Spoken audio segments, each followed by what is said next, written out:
Welcome to the Utah Football Fans Podcast. Please like, subscribe, and share. And as always, go Utes. Go Utes, Utah fans. We had to jump on tonight. Oh my gosh, it has been a week. Welcome to the Utah Football Fans Podcast. I'm Bryn here with Gary. We're hoping James is going to hop on here if he can get it working. I know he's having some internet issues, but hopefully we're going to see him also. Welcome to the podcast. Please make sure you are subscribed. Make sure you like the video. You give us a super chat, a super thanks. We'd love it. Follow along on Twitter and join the Facebook group, Instagram, all the good stuff. We're going to jump right in to letting you know about BetOnline. BetOnline continues to be the world's most trusted betting platform and your number one source for online betting. From the earliest odds to in-game live betting, BetOnline provides you with all the action and the ability to watch the games as they happen. With the largest selection of odds on everything from football, the NBA and college basketball, NHL to UFC, head to BetOnline today and don't forget to use the promo code BELIEVE, B-L-E-A-V, for your welcome bonus on your first deposit. BetOnline, the game starts here. Okay. Wow. I think that we, had planned that last week was going to be one of our last episodes and then we would take some time off. But boy, oh boy, we had to jump on here because this last week has just been a barrage of breaking news. I mean, not just Utah. Obviously, there's a lot going on in college football in general, but then with Utah news, there has been a ton. So first of all, I think the biggest piece of news is Kyle Whittingham is coming back for next season. I'm surprised. I think I said it in the little short that I posted the other day. I mean, I was wrong. I thought that he was going to be done, but he is back. So let's How do you feel about it? How's everybody feeling? How do you feel, Bryn? How do I feel? Yeah. I kind of have mixed feelings. I mean, I'm a huge Whittingham supporter. I love Kyle Whittingham. I love what he's done for this program. And I would have been really sad to see him leave. I also would be okay with moving to a new change. But the more I've thought about it, like, I do think if he had left, that would have meant a new head coach, a new offensive coordinator, a new defensive coordinator, all in one fell swoop. And I feel like that might have been a lot. So, and I don't know if that's kind of what then swayed his decision. So I'm okay with maybe having the little continuity of him coming back for next year. But obviously the issues that we saw this season, I want stuff to get corrected. But hey, Whittingham, I mean, the man's a legend. We're lucky to have him. So I'm glad that he's coming back. What do you think? I'm sort of surprised too. For some reason, I thought maybe just it was time, but I was always I was going to be okay either way for some of the reasons you were saying. But I'm excited about it. I just feel like, and I've read what some people said. I mean, of course, everyone else I'm sure has been on social media and said stuff, read stuff, and has said stuff. And the reality is, though, just a year to 2 years ago, Whittingham has been identified as one of the top football coaches in all of the country. And how quickly, because of this year, coupled with the year before and the weird stuff that happened and the injuries, a lot of people have really turned on him. I'm not one of them. I think Whitt can get things turned around, even in this new world of college football. So yeah, I'm excited about it. If he had decided to move on, I was ready for that as well. But now that he's staying, I'm just glad it's done. We can proceed. And I like Whitt. I think he's going to get it turned around. I think just by the direction that he's going and the things that they're doing indicate that he is going in a new direction offensively anyway. Yeah. And I mean, fingers crossed. Obviously, the big question mark, or one of the question marks, is where does this leave Scally? Nothing's been said yet. I think I'm just assuming Scally is Like what? What do you continuing. mean? Well, people are curious about how Scally is feeling about Whittingham coming back for another year. And is that going to cause him to leave or something like that? Or is there tension between the two of them? I don't know. The stuff that has been on social media this last week has been I don't know very, anything. it's like frustrating. It's been upsetting. It's been strange. Like the hate that has come from Utah fans on all directions with all this news that has come out over the last week. I've been really shocked by it. There's a lot of Whittingham hate going on, and that bothers me for the things you just said. Like, the man is a legend. Think about what he's done for this program. And yeah, the last 2 years have been garbage. We've talked about it a million times. But the reaction has surprised me and again, this is all just Twitter, and I know Twitter's not necessarily real life, but it has really surprised me to see some of the hate being spewed towards him. Yeah, it is. But on the other hand, there's a lot of accolades going his way too. So I don't know. I'm surprised, True. but I'm cool with it. I like what you said. I do believe there is some stability to it with him staying. Hopefully they can turn it around and get it going back in the right direction, then move on if he wants. That's cool. So yeah, I'm glad. I wondered how long it would take to hear one way or the other. And gee, it was right in the middle of just everything else going on, which is kind of interesting. But it's great. I'm excited for it. I like Whitt, so he's brought us a lot of success and a lot of good games. So yeah, let's go. Well, yeah, I'm with you. It was kind of interesting, the timing of it.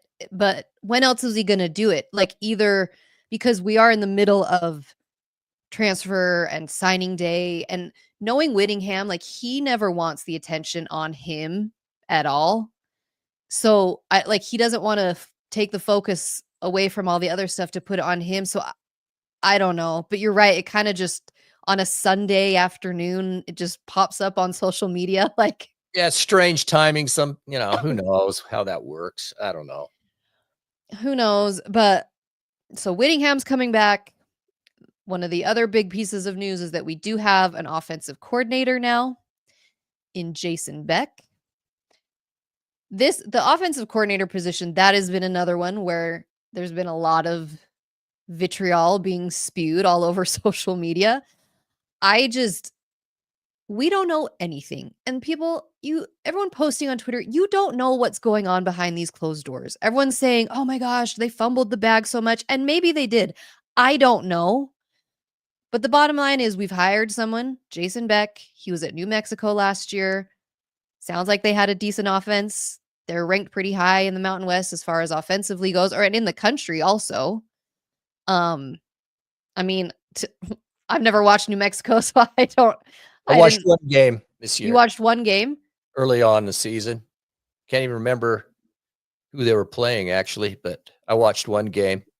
I see there's a question about Whittingham's influence with the OC. I mean, he referenced it a few press conferences ago that he and Scally would be making the decision on the OC. I don't think any of this, again, no one's there, but I mean, come on. Even, Whitt stays another year. Whittingham is not going to be making the decisions and ignoring Scally and keeping him out of the loop. There's no way. So Scally's involved. Scally is probably making a lot of the decisions in agreement, but he's involved because Scally is the guy that's going to carry on. So he has to either make the decision or agree with it, whatever. But that's how I see it anyway. As far as Jason Beck, I guess the thing is,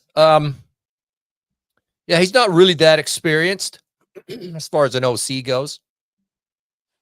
Look, I'm no expert on Jason Beck because, I don't follow New Mexico football, but he's not like a multi-year OC. So, statistically, they had a pretty decent offense. But here's the thing for me is we've wanted a change at offense. That's all, including me. I'm kind of sick of the same old, garbage. So yeah, I'm right along with that.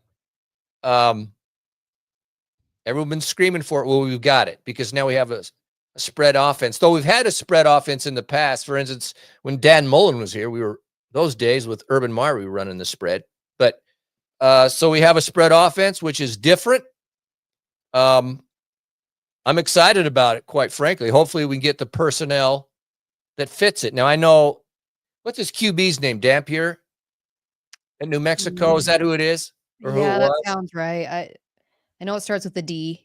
I I think you're right. think that's right. He's in the portal with their top running back and their top receiver. I don't know what that means, to be honest with you.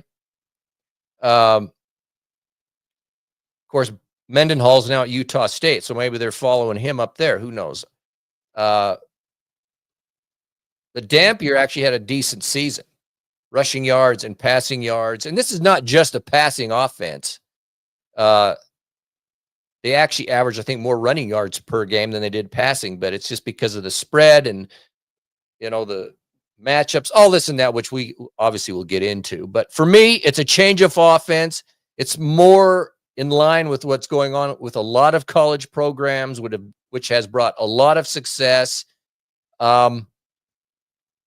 However, I'll say this, sometimes within this offense, it's more of a speed up type of thing. I don't know how Jason Beck runs it, but with the spread and in college, one of the dangers is that, well, it's different from how Whittingham uses his offense and his defense. The offense has been used to take clock and to shorten the game by this pro-style offense that we've had. And it's complementary with the defense and so forth. Sometimes the spread can be a little faster and quicker, which means your defense is on the field more, which gives them the opportunity for scores. So I don't know how that's going to play out, but by the fact this is happening, it indicates to me that Whittingham is yielding against what he's been doing or inclined to do in the past. Now, I could be totally wrong on all of that, but it seems like that seems reasonable to me. You Maybe mentioned, people in the chat can agree or disagree. I don't know. well, everyone has an opinion about this. And You Nate did Johnson mention, was a year too early, though he's in the yeah, portal now. you mentioned Urban Meyer. I do want to mention Alex Smith is being inducted tomorrow. I think it's tomorrow, Wednesday, the 10th, into the College Football Hall of Fame. So that's I didn't know exciting. that. I know that was announced months ago, but I think the ceremony is actually happening tomorrow. I agree with you. I think everybody knows, okay, so yes, Whittingham's coming back for a year. He's not going to be around for 5 more years. It's probably going to be 1 more year. So, see, that was kind of one of the narratives with a lot of people on social media. It's like, oh, well, the OCs didn't want to come because they don't want to be under Kyle Whittingham. It's like, No. if someone turns down a job for that reason, they're an idiot because he's only going to be here for probably 1 more season and then it's getting handed over. So I agree with you. I think he is going to start handing things off a little bit more. I actually hope he does, because I think that's where you do have to start letting Morgan be more involved in some of these decisions. You need to hand it over to the new offensive coordinator and let him do his thing. And then Whittingham just can be more of an advisor. I don't know if that's how it's going to go for this next year, but I hope that's maybe where it's going. But again, Whittingham's not going to be around for 5 more years. Oh, it's a year. It's going to be a year.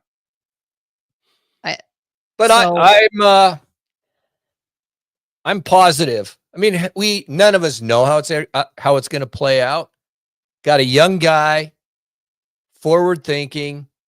He's had an offense that's been pretty successful. Now I know it's the Mountain West. Yeah. And people will say, okay, well, it's Mountain West talent. Well, that doesn't necessarily mean anything, because individual guys can be top talent. And I'll just use this as an example. Now, I'm not claiming anybody on New Mexico is like this, but when you consider Shadur Sanders and Travis Hunter played for Jackson State with Dion, 2 of the top players in the country right now in college, then they moved and went to Colorado, and look who they are. That's Yeah. my point, is you can be on a lesser team because total talent around you is just lesser. But then when you get the chance at a better program with better talent, better lines, better receivers, you can really shine. And so it's very possible that these guys who were at New Mexico could come here and have top O-lines and receivers and so forth and running backs and really shine and even produce more. So that's what I'm hoping for. If like Dampier comes, there's nothing yet that I understand that's the case. Right. Look, like I've always said, well, what I've been saying the last few weeks is let's get the guy. It's all dependent on a QB. It's just the way it is. If you got to spend the money that needs to be spent, then let's spend it. Let's get a guy who can make the plays and run the offense, and let's do it.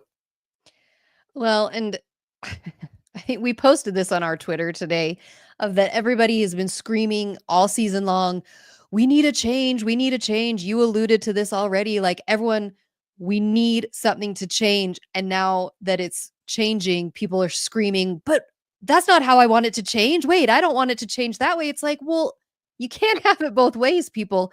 We do need a change. Something needs to change. Well, now we have it. We have a new guy. We might have a whole new offensive system. We're going to have all new players, which we're going to get into. So you wanted a change. Here it is. Now, hopefully it's a change for the better. Can't get We'll wait and too much see. worse. We're in on it now. Let's go. I think we'll be good. It's the QB is going to matter so much, gosh. Well, we will talk about the QBs. Before we do that, I want to thank our sponsor, Be Neat Cleaning Company. They are a local cleaning company here in Utah. They offer home cleaning, construction cleaning, commercial cleaning. Make sure you look them up at beneatcleaningco.com. And when you mention Utah Football Fans Podcast, you get $40 off your first house cleaning. You can also follow them on Instagram to see the work they do. They do such a fantastic job. I've said it once. I'm going to say it again. Give this as a Christmas present to someone you love. Have them come in and clean your home. They do such a fantastic job. Do it. beneatcleaningco.com. Okay, well, let's talk quarterbacks. Yeah. So basically, every quarterback we had is transferring. Rose is in the transfer portal, Wilson is in the transfer portal, and Heward is also in the transfer portal. What are your thoughts on that? Well, my thoughts on that. Generally speaking, anyone that watches our show, I hate the whole NIL portal stuff. It's crap. I think it's ruining college football. I think in the end it will. I'm watching the portal stuff today. Checked out a couple of sites of players coming and going, and it's really quite stupid. You come in for 1 year, things aren't good. You move on. We get somebody, they get somebody. You know what this reminds me of? I remember the days of grade school. You'd go out for your first recess and you'd pick your team to play kickball or play basketball or something on the playground. You'd get your teams together. You'd go back. Okay. The whistle would blow. You go off the recess. You'd go in. You come out at lunch. You pick a new team. Do the whole thing over again. You go back in, and then there's a second recess in the afternoon. You'd pick a whole new team and play, and then go back. That's all this is now. Yeah, every year. I find it ridiculous. Okay, but having said all of that, I understand Rose leaving. He's been here a while, and he has not got the love from the program. And a new OC coming. He probably just said, I'm done with it. Heward, he didn't get, he was here 1 year. He got hurt in practice. And so I don't know anything about him. So, yeah. No, I don't think any of us know anything about him. What do I think about Wilson, though?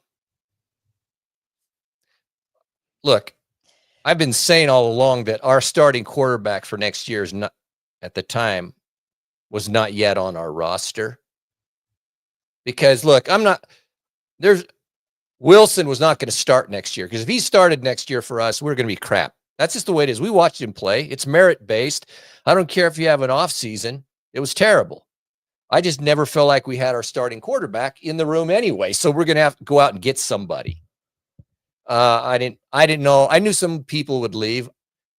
I was kind of hoping that Wilson, because he's a talented kid, would stay in the program. I mean, even on his little thing you put out and say, I'm leaving. Thank you, Utah. I'm a Utah man, but see you later crap. You know, that kind of stuff.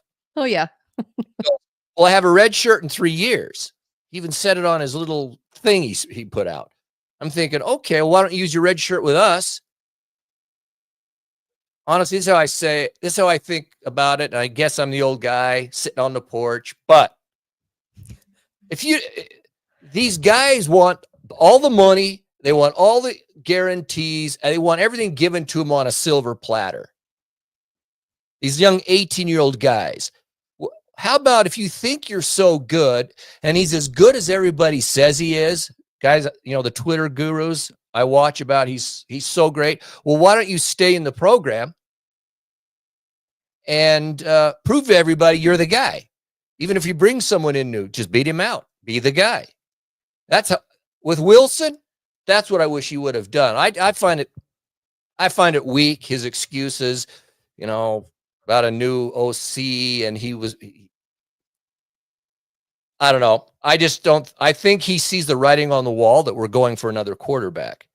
And I don't think he likes it. He wants to go where it's easier. Do I understand it? I understand it, but I find it weak, and I prefer guys who would fight for their job. Builds character, and if you're the best man wins. That's me. Yeah. What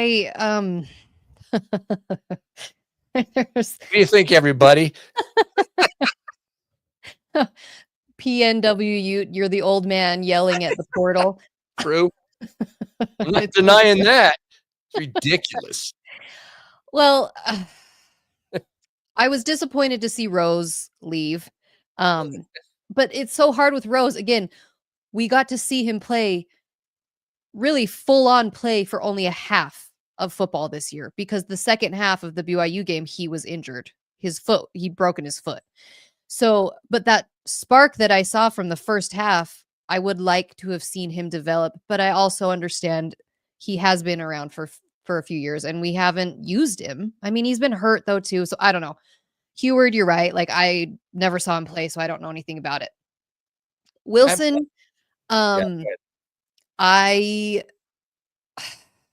look, the thing that has been interesting to me is seeing people say, oh, we didn't give him the opportunities. We fumbled the bag on this. Meaning like Utah didn't treat him well. What do you mean we didn't treat him well? He got the starting job. He was second in line, got the starting job over Cam. He was our starter for the rest of the season. We gave him every opportunity. And guess what? I never saw improvement with him. That's just the bottom line. What more opportunity were we supposed to give him? We gave him everything. And anybody watch that? I don't know. I'm not getting into it. I mean, I don't like, and you're right. People in the chat are saying it's possible that players, they enter the transfer portal and then they can still come back, but I don't see that with him. But I just feel like you had your chance to show that you are the guy. I don't feel like he ever lived up to it. Now, that's not to say he can't improve for next year, but to be honest, I didn't see anything that made me excited to have him as our starting QB next year. So I was with you. That's it.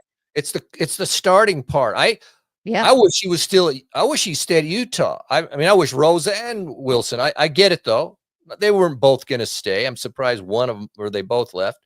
But because I could actually see Rose fit into the spread, because you do run the ball. Wilson would have to put on some weight or he's not going to survive. He couldn't survive, but he's still a young kid. But I'm with you look, I have nothing against him. I don't know him. I don't know who he is. But I watched him on the football field, and we all, Utah fans, we all watched it.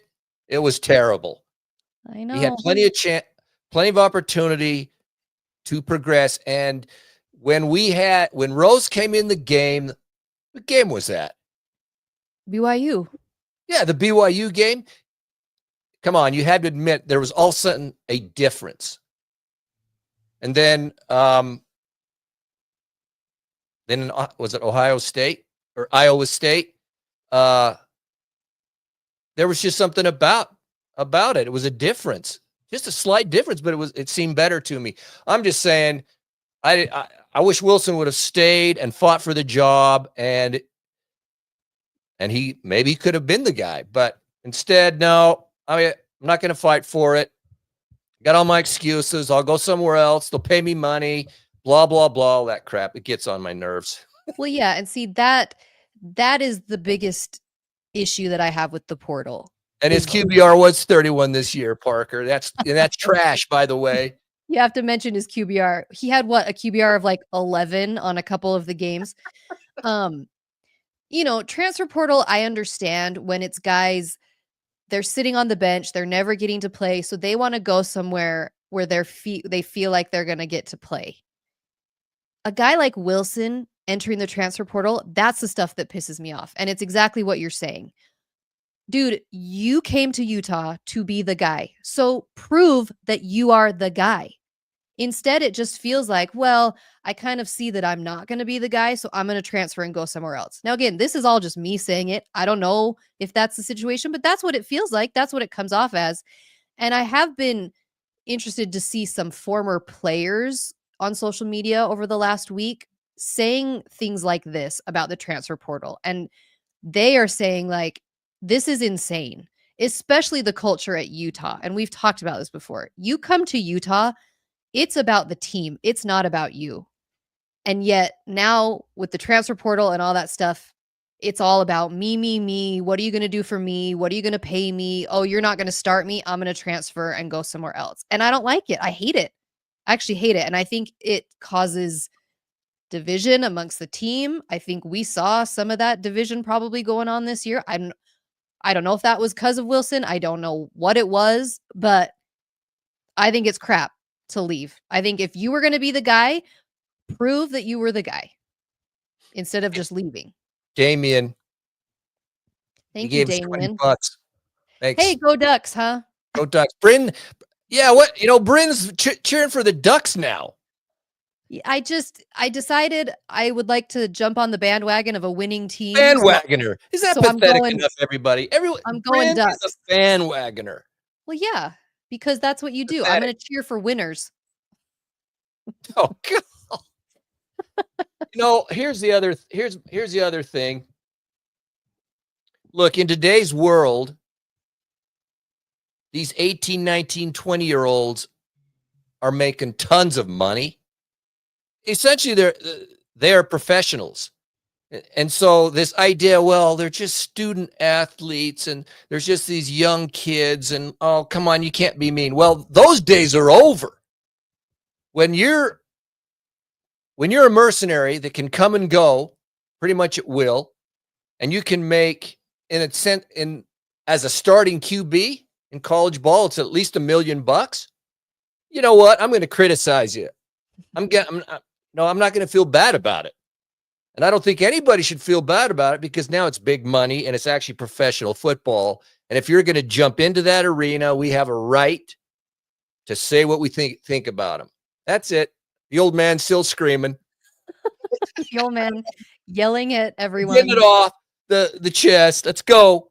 I mean, I get the concern of this week where, yeah, we don't have a quarterback right now, basically. Like, I get it.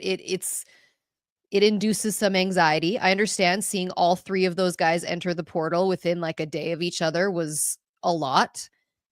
But I just, at this point, I'm like, look, maybe the new OC came in and said, this is what I expect. And if they're not going to step up to it, then I kind of don't want him. Again, I am all in or in the way. I am all about that. That's Kyle Whittingham's motto.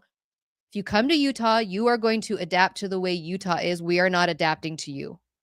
That's the team mentality, and it needs to be that. So, but we need a quarterback. I mean, and from what I understand, yeah, they're going to go out. They're going to get somebody. They're going to pay somebody. I know the question of Cam is still up in the air. Nothing's definitive. He's not coming to Utah. Isn't that There's what I heard? rumblings. Yeah, I mean, the rumblings today is that he's not coming back, which wouldn't surprise me, of course. And I tend to agree with that. But well, look at it this way. he does not fit this spread offense because the spread Cam? offense, the QB has to run. Mm. You have to be able to run. And Cam Rising, first of all, I don't think he could run like he used to just because of his injuries. And he's made of glass. He can't run this offense, so he's not coming back. There you go. No. So it's, we're going to be bringing a guy in. Hopefully we're paying him pretty well. Again, it's what we've said the last few weeks. I want somebody who has experience, who just has the experience, who's played in games, who knows what to do, who can come in and run the offense. Seriously. David Swenson, you said it. Let's go buy a quarterback, please. It's going to be good. It's going to end. We're going to be all right. I believe we are. I can't remember. I just came on the top of my head. I looked at it yesterday, and if you wanted to find what I'm about to reference, you can find it at Gary Utah on Twitter. It was some college football analysis about offenses and defenses, and they put in these statistical categories and all these statistics and a bunch of stuff. So this is really general, but it analyzed all of the teams offensively and defensively and put them in these quadrants or categories as to how good they were. And Utah defensively, overall points and situations and just the whole gamut was right at the top of the country. And then where the top defenses, the teams that were in the playoffs with top defenses were all around Utah. Utah was in this group. So we had a very good defense. I know that they let us down a few times, but overall solid. And the numbers show it. On the other hand, it showed our offense. And it was absolutely the opposite.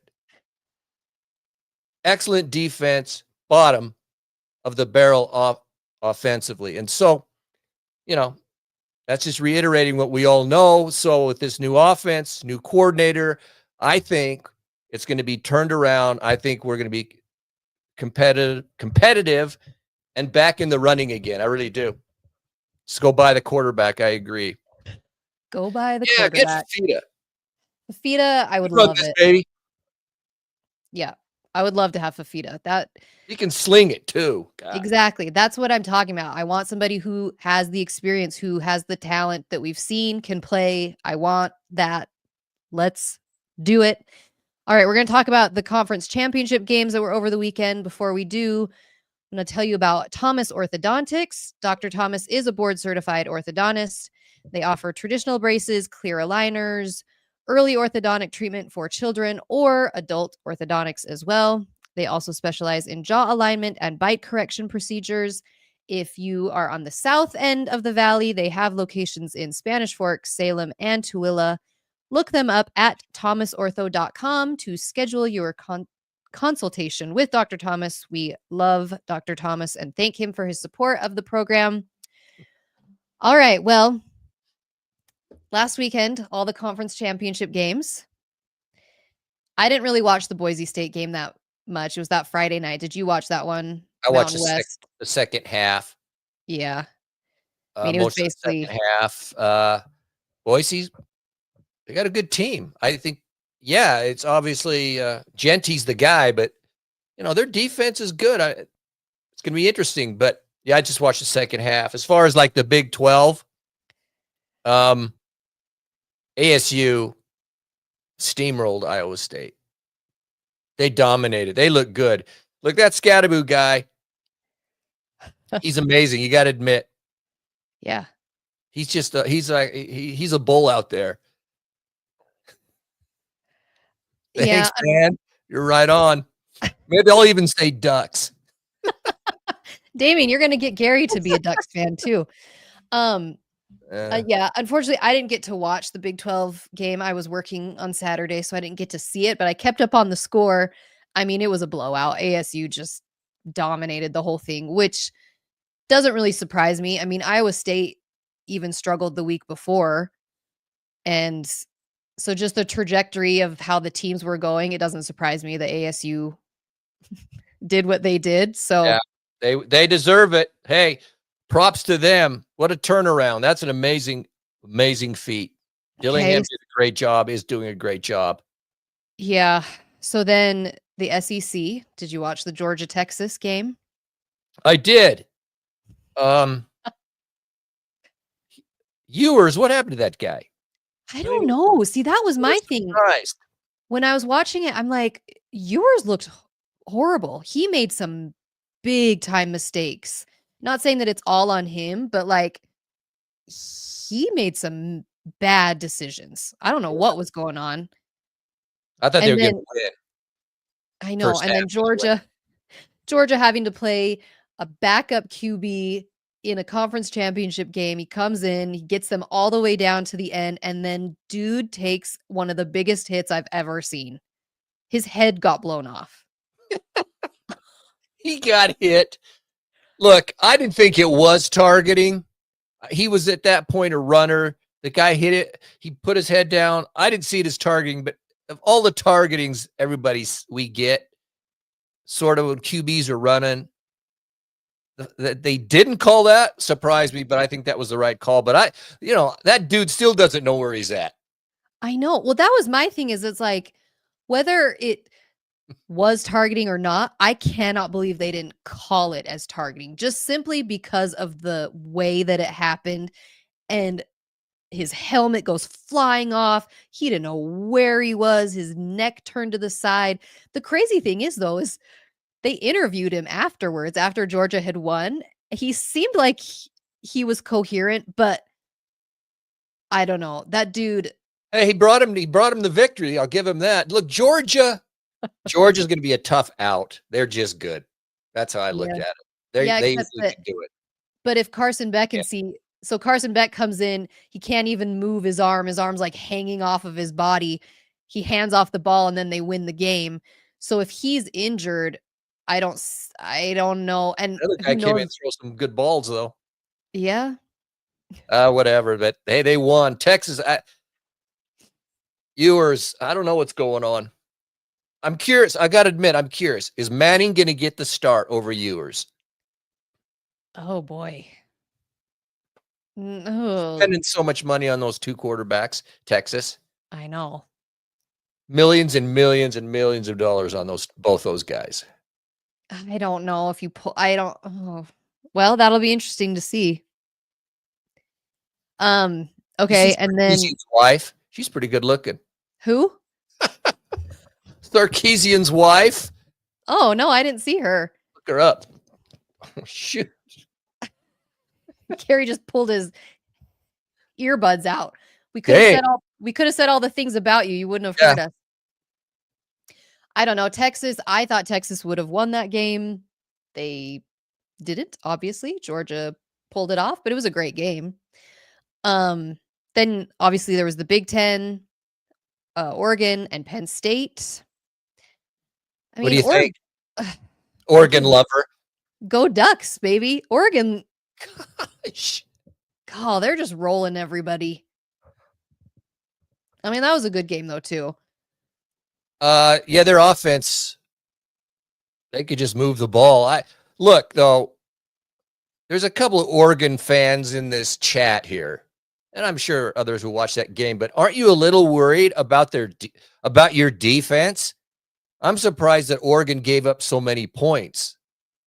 Are they going to be able to score that many points every game to win? Because they let Penn State put up the points. Yeah. I was surprised with that. I was surprised by that too, especially because I don't feel like Penn State is some offensive powerhouse team. Of course, wasn't it the QB that Drew Aller? Isn't he who we played in the Rose Bowl? Who's Penn State's quarterback? No, they had when we played him. He was the backup. He was a freshman backup. If I think I'm correct. I think I'm right. I can't remember the kid's name that was in, but he was the backup, I believe. Yeah, Oregon's defense, that did surprise me a little bit in how many points they gave up. And they have the number one team. They're the number one team. They are the number one team, but they have a tough road in the playoff, which I think we'll talk a little bit about the brackets, but they're the number one seed, and yet they have a very difficult road ahead to get to the championship game. The thing that I didn't like is at the exact same time was the ACC championship. Who knew that was going to be such an exciting game? I don't. I mean, SMU. I haven't watched them at all this year. I haven't really paid attention. I haven't paid attention to Clemson or anything either. But I wasn't watching a lot of the Clemson SMU game because I was watching Oregon, and it was a blowout. Yeah. And then all of a sudden, I turned it over, and SMU was coming back. The thing is, I feel bad for SMU. What I don't get, kick the ball in the end zone. I know. They pulled a Utah. Yep. They kick it off. The guy runs it back to whatever, the 50, 45, something like that. One throw, they kick a field goal and win the game. Yeah, just like that. Just kick it out of the end zone, and then they're not going to, then it's. And that was after, that was after they had mounted this amazing comeback. Can you imagine losing like that? No. That would be rough. But yeah, it was a good game, good fun college football game to watch. Both those games. So the playoffs are set. So Oregon has a bye week or a first round bye. Oregon, Georgia, Boise State, Arizona State. They've all got the first round byes. The thing that is so interesting, and see, this is how it's different with the playoffs now, is we get college playoff games in a couple weeks. So it's December 20th and 21st. That's the first round of the playoffs is in a couple weeks. So that's exciting because usually it's just random bowl games in the middle of December that nobody really cares about, but now it's playoff games. So you've got Texas and Clemson playing each other, Ohio State and Tennessee, Penn State plays SMU, and then Notre Dame plays Indiana in that first round. Okay. I say Texas wins. Yeah. I call Texas. Okay, here we go. Texas wins. Look, the Tennessee Ohio State game, that's a tough one because Tennessee has a excellent defense and their QB Nico. If he's hot, they can put up points, but he's up and down and can be very erratic, stuff like that. Hey, but they're playing Tennessee. They could win that game. I don't know who to call for that one. Where is that game? At Ohio State?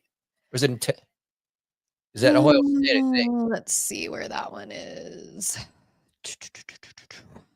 I'm trying to find it. I'm not seeing it. Somebody tell me in the chat. I don't know why I'm struggling to figure out where that one is. I don't know. I feel like Ohio State. I think my instinct is to pick Ohio State, but I don't know what Ohio State we're going to get. Because am I going to get the Ohio State that played Oregon and played Penn State and they looked amazing? Or am I going to get the Ohio State that just played Michigan and got beat and now they are feeling down? Okay, so people are saying it's at Ohio State. So that does make a difference. Okay, but here's the thing. Here's my thinking. You would think that would be an advantage for Ohio State, but you know how sensitive everybody is right now in Ohio State because they lost to Michigan. Okay, it's like, and so they come in there and say it doesn't go their way early on. Some bad plays, something. I can see it going, the crowd going against them. And then it becomes a mind game. So it's going to be touchy, but it's a home game. I would say because of that. And if they can get things rolling, just that place goes crazy. I could see them having an advantage that way. So, but who knows?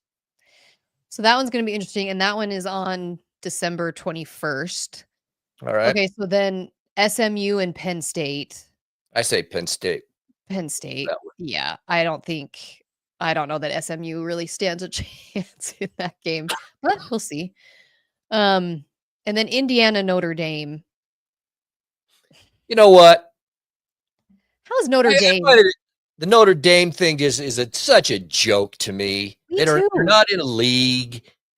They're treated differently from everybody else. It's just pathetic. So I want Indiana to wipe them out just for that reason alone.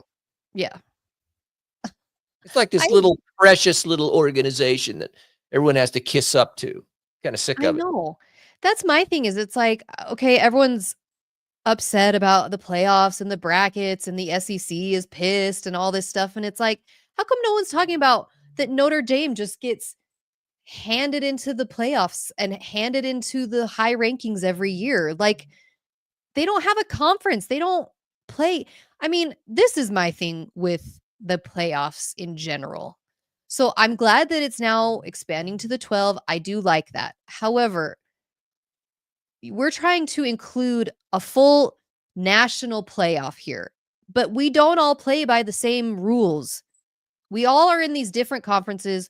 Our schedules are different. The way we handle things is different. And yet, then when it comes to the off season and the playoffs, we're all supposed to somehow come together and then play by the same rules. I think it's weird. It would be like in the NFL if the AFC West had its own set of rules and scheduling, and then you've got the NFC West that does it differently.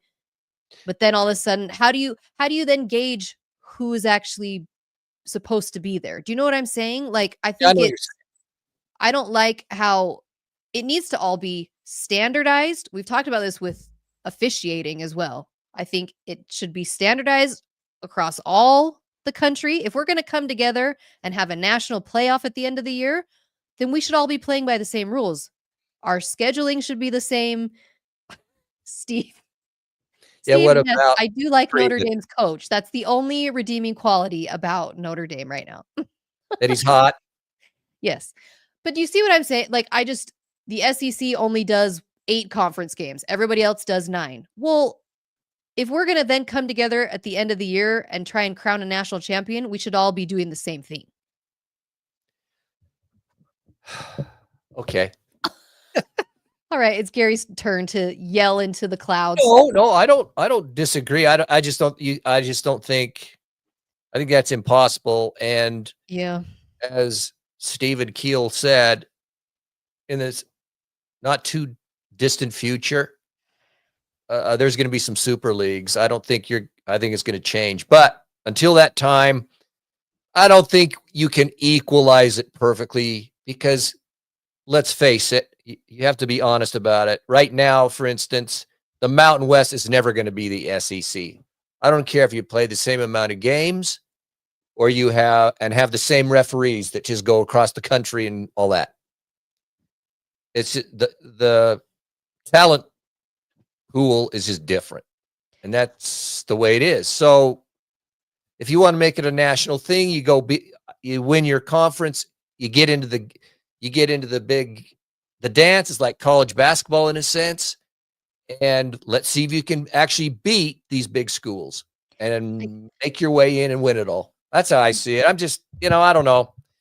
Well, I guess what I'm meaning, and I agree with you, like the talent is not going to then all of a sudden equal out and it's going to be equal across the board. But the committee is supposedly taking into account the strength of schedule and who you played and all of this stuff. And that's where, to me, it's like, okay, but if this conference is playing X amount of games and this conference is only playing this amount of games, then how do you then come together as a committee and weigh the options? And see, you have Alabama who's complaining that they didn't get in the playoffs. And now they're saying, well, we just aren't going to schedule these cupcake games anymore. It's like, well, you should be scheduling the same way that everybody's scheduling. Who cares what Alabama says? Whiners. It's so true. I mean, come on. It's so true. Nobody cares that they didn't Here's get the in. bottom except line Alabama for fans. Alabama. Don't lose 3 games. I know. Don't lose to Vanderbilt. Don't get blown out by Oklahoma. Who else do they lose to? It's their own fault. It's nobody's fault. There's no excuses. These were the rules. Everyone was playing by them.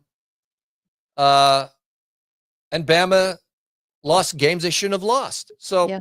I don't really care. It's just like, I'm not going to say, but there's other teams that think they should have been in with 2 losses and stuff like that. Well, don't lose to certain teams at the end of the season, stuff like that. It's just, and you're going to get in. And Alabama's one of those. And so, no, I don't feel bad for them. And I agree, Bryn, it's not perfect. It's never going to be perfect. And there's always going to be people that are pissed. Should have SMU been in since they lost? Well, you know what? They were ranked like 6th in the country going into that game. And so they have to play an extra game, which is a championship game. So someone's going to lose. Yeah. And they happen to lose like that. So they should be punished, kicked out because they had to play a championship game and it went down to the wire. No, that's not fair to them either. So no, it's not perfect. The rules are what they are. For me, I'm just going, hey man, this is cool. I'm looking forward to the game. It's going to kind of be exciting. I have some, look, I don't think come on. The 4 teams with buys. Let's just Boise State and Arizona State are the 2 of the top 4 teams in the country. I don't think anyone could possibly say that. I mean, that's not the current rules. If you win your conference, you get a good chance you get that. That's what happened. It is what it is. So let's just see how it plays out. The way Arizona State's playing, who knows? Maybe Boise pulls some big upset, so-called. It'll be fun to see. We're going to find out. Well, that's the thing. I mean, it isn't perfect, and I don't know that it's ever going to get to be a perfect system because once they make changes for next year, then it's going to change again, and then we're going to have the super conferences, and then they got to redo it all. So it's not going to be perfect, but I agree with you. It's like the fact that in a couple weeks we get these meaningful college football games to watch. That's where I do get really excited because, yeah, I would sit down and watch bowl games even when they meant nothing. But now I get to sit down in a couple weeks and watch these games that actually mean something. And then you go after Christmas, the New Year's Eve, that's when then the second round will happen and it just continues on. So yeah, there's going to still be a lot more interest because now the postseason has a lot more interest in it. There's just more to watch and more to see. So it is fun. And then I think, is it next year they go to 14 teams? Yeah, I think so. That's right. So that's going to add a new dimension. Always someone's going to be PO'd that they're out. I get it. The Big 12, I mean, we did it to ourselves. And in the championship game, Iowa State, look, they got blown out. So our second best team just didn't compete. And it is what it is.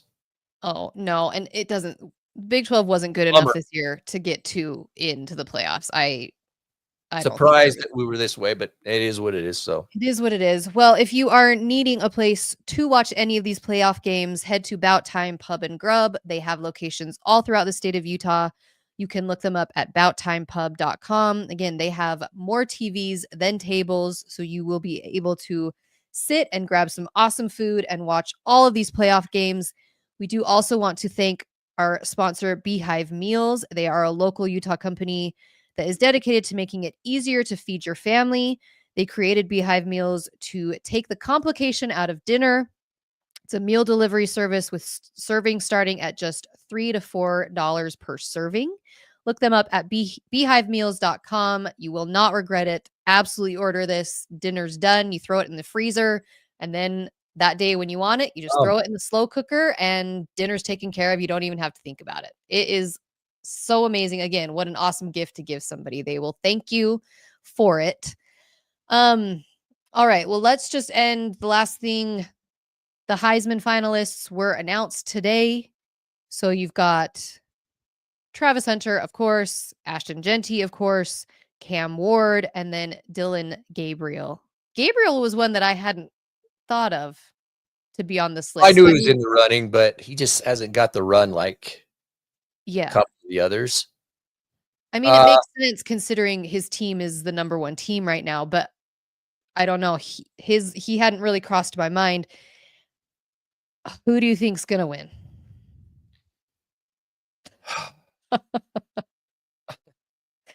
Look, I want Genty to win because I think he deserves it. We haven't seen a running back like this since forever. The guy's an animal, and everyone is geared toward him. I mean, I was watching that game the other day, and when you talk about stacking the box to stop a guy, That's what they were doing. That's what everybody's been doing. And the guy still gets massive yards and touchdowns. He's good. I just feel like he's the best at his position. But I think it's going to be Hunter because the publicity campaign and the cultists from Colorado are all over it. And then all the news people and sports people get on the bandwagon and they're pushing the guy. He's really good, but he's not the best at either of his positions. Does he go both ways? Yeah, but I don't feel like the Heisman is, okay, you've played the most snaps in a game than anybody else. Genty is the best running back by far, and he's approaching stuff that hasn't been done since like Barry Sanders. So that's how I see it. It is interesting because go ahead. What are you going to I was say? going to say Cam Ward, he's not going to win it, but the guy was amazing this year. Yeah, he's had a fantastic year. Genty, from that very first week when I watched them play Oregon, you could watch that guy and there was something special about him. I mean, we said it after that week. Yeah. Dude, that guy is a fantastic player. He is going places. He's not going to be at Boise State next year. Some other team's going to pick him up. These were all the thoughts that were going on in my head after watching him play against Oregon. And then they've had a fantastic year. That was their only loss, was against Oregon in that first week. And he has been the guy for their team. And like you said, he's approaching records that haven't been hit in years and years and years. And yeah, it's Travis Hunter is a fantastic player too. I mean, that's the thing. The things that he's doing, playing both ways, it doesn't happen. People don't do that because it's just not to be done because it is so difficult. So I don't take that away from him. It is an amazing feat that he does. I agree with you. He's not the best receiver in the country, and he's not the best corner in the country. So can you really say he's the best player? Because the Heisman is supposed to go to the best player. Now, what he's doing is amazing because of the way he does it, but he's not the best in either of those categories. And here's the other thing. You have to ask yourself, who are the two players out of those four that carried their teams to the college football playoffs? And not just to the college football playoffs, but to the top four seeds. That's Boise State with Genty and Dylan Gabriel with Oregon. Travis Hunter didn't carry his team. They're going to be playing in a second-rate bowl. They're not even in the playoffs. That should mean something. Yeah. So add that to it. I mean, you've mentioned this before. I even think that Shedeur affects Colorado more than Hunter does. I think there's an argument for that. So is Hunter even the best player on his own team? Again, and you're saying Sanders is the key to that team. Exactly. Myself. And so when you're qualifying someone as the best player, again, what Hunter does is absolutely amazing, fantastic.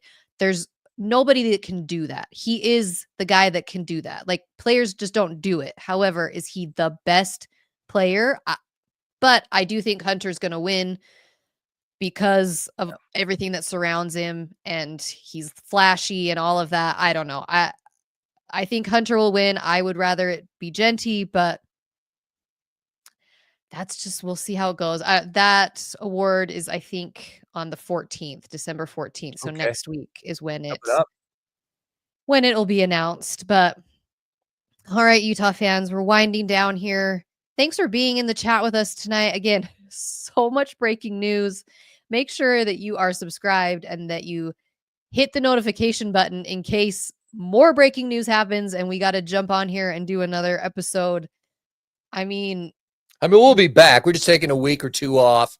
Oh yeah. Until these games ramp up and there's stuff that we need and other stuff that goes on. But the last few days have just been a lot of things. I look, just to end it for me, I'm optimistic now, positive. I like the direction it's going. I like that it appears is what's going to happen. I'm good with it. I think Utah fans should be. And look, we're not going to know till we actually land people out of the portal. So there's guys leaving and there's portal stuff happening, but it'll be interesting now in the next however many days to see who we actually sign, who become the parts in this puzzle for our offense and defense and so forth. But I think it's a good direction. So I see it. Well, and again, I just say we said it earlier is we have been asking for change. We wanted change. Everyone wanted change. Now, okay, we didn't get change at our head coach this year, but we're getting change All in right. the offense. So you wanted it. We asked for it. It's here. Let's just do it. Let's go. We're going to see how it works. Maybe it won't, but I'm optimistic that it will. I'm excited to see it. Yeah. And it's going to be a long off season. Amy Wan Kenobi just asked if we're doing end of year awards. We're going to have to do that, although I don't know what kind of award. Absolutely, we'll do it. But Bryn hasn't given us a rant for a while, and it's getting upsetting. I'll have to come up with a rant. We're going to have to really think about end of year awards because I don't know if there was a lot of awardable stuff that went on this season. There was. Was there? I don't know about that. It's a good place. But yeah. All right. Yeah. Everyone have a great holiday if we're not on before Christmas. Same to you, Damien. Thanks for joining us, everybody, and all your input. We do appreciate it. Go Utes, everybody.